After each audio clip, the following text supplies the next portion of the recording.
بسم اللہ الرحمن الرحیم۔ اچھا، اکثر اوقات کلینکس میں بہت سے ایسے مریض آتے ہیں جو اپنے طور پہ یہ سوچ کر آ رہے ہوتے ہیں کہ شاید ان کو کوئی دل کا مسئلہ ہے، اور عموماً یہ لوگ ینگ ہوتے ہیں، بظاہر ان میں کوئی رسک فیکٹرز نہیں ہوتے، کچھ علامتیں جو کامن ہیں۔ بتانے کا مقصد صرف اور صرف یہ ہے کہ برائے مہربانی اپنی ان شکایات کے لیے بجائے اس کے کہ آپ اسپیشلسٹ کارڈیولوجسٹ کے پاس جائیں، پہلے اپنے بنیادی ورک اپس کے لیے اپنے قریبی ڈاکٹر، فیملی فزیشین یا جنرل فزیشین کو دکھا لیں، تاکہ اگر وہ شبہ ظاہر کرے تو پھر کارڈیولوجسٹ کے پاس آئیں۔ اور اس میں جو بڑی کامن تواتر سے شکایات ہوتی ہیں وہ کوئی سینے میں درد کا ہونا۔ اچھا، سینے میں درد کے حوالے سے میں کئی مرتبہ سمجھا چکا ہوں کہ وہ کون سے درد ہوتے ہیں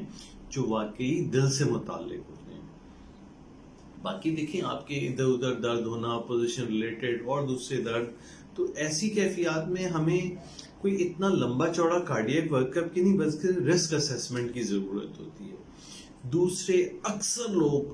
دھڑکن کی شکایات کی وجہ سے کہ مجھے دھڑکن محسوس ہو رہی ہے، تو اس میں اکثر آپ کو پہلے دھڑکن کے دوران کی ای سی جی چاہیے، اور پھر وہ ای سی جی آپ کے پرائمری کیئر فزیشین یا جنرل فزیشین نے دیکھ لی، آپ کی علامتوں کو جج کر لیا اور یہ محسوس کر لیا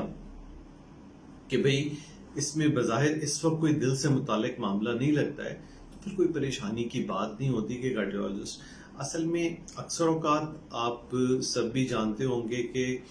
اپائنٹمنٹس لینا کبھی کبھار ایک ایسے مریض کے لیے جس کو واقعی دل سے متعلق مرض کے لیے کسی کارڈیولوجسٹ کی ضرورت ہے، اس کے لیے اپائنٹمنٹ لینا دشوار ہو رہا ہوتا ہے۔ وجہ یہ ہوتی ہے کہ یہ اس طرح سے ہم باہر کے ملکوں میں، دنیا میں ہر جگہ ایسا ہوتا ہے کہ آپ اپنی جو بنیادی شکایتیں جو ابھی واضح طور پہ دل کی نہیں ہیں، اس کے لیے اپنے پرائمری کیئر فزیشین یا جنرل فزیشین سے رابطہ کرتے ہیں، اور وہ شبہ ظاہر کرتا ہے تو پھر کارڈیولوجسٹ۔ یہ صرف ہمارے ملک میں کہ ہر انسان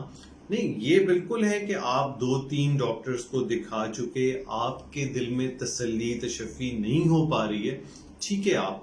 اس صورت میں کہ کارڈیولوجسٹ سے مشورہ ضرور کر سکتے ہیں، لیکن for the first time direct ہی اپنی علامتوں کے ساتھ کارڈیولوجسٹ کے پاس آنا یہ اس لحاظ سے مناسب نہیں ہوتا۔ دیکھیں، آپ کا بنیادی ورک اپ بھی کمپلیٹ نہیں ہوا ہوتا، پھر آپ کو ایک وزٹ کی جگہ 2 وزٹ کرنے پڑ جاتے ہیں۔ تو میرا عموماً ایسے لوگ جن کو کوئی بنیادی رسک فیکٹرز نہ ہوں، blood pressure, sugar, cholesterol, family history, smoker نہیں ہے، ینگ ہیں، عموماً یہ لوگ 20-25 سال کی ایجز کے دوران ہیں، ان کو کوئی دھڑکن کا معاملہ ہے، کوئی تکلیف ہے، سینے میں درد وغیرہ ہے، تو اچھا ہے کہ پہلے اپنے پرائمری کیئر فزیشین کو دکھائیں، اور وہ شبہ ظاہر کرے تو پھر جائیں، یا آپ تواتر سے اس شکایت کا شکار ہیں اور کوئی آپ کو تسلی تشفی نہیں دے پا رہا ہے، تو پھر اس صورت میں آپ کارڈیولوجسٹ کو بنائیں۔ لیکن اچھا ہے کہ پہلے اس کو بنیادی ورک اپ کیا کریں۔ شکریہ بہت بہت سننے کا۔